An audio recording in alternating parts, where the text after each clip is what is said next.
డబ్బులు ఒక ₹1,00,00,000 ఇచ్చేయడానికి ఆలోచించను కానీ ఒక పుస్తకం ఇవ్వాలంటే చాలా ఆలోచిస్తాను.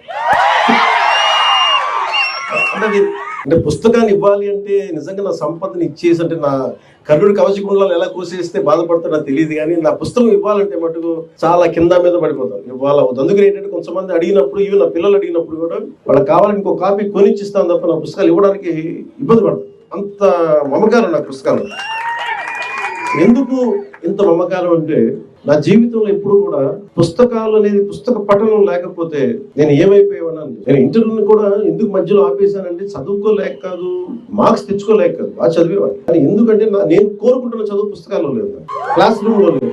అందుకు నేను ఠాగూర్ గారి ప్రేరణతో రవీంద్రనాథ్ ఠాగూర్ స్కూల్కి వెళ్లకుండా ఇంట్లోనే కూర్చొని నేర్చుకున్నారంటే అది నేను కూడా ప్రేరణ తీసుకొని ఆయనలాగే చెట్లు చేమలు మొక్కలు చూస్తాం. మా దగ్గరికి అంత లగ్జరీ లేదు, పెద్ద ఉద్యానవనాలు లేవు. మాకున్న 2 రోజా మొక్కలతో కుండీలనే చూస్తాం. పుస్తకాలు పెట్టుకొని క్లాస్ పుస్తకాలు పెట్టుకుని రోజా పువ్వులు చూస్తాం ఉండిపోయాడు.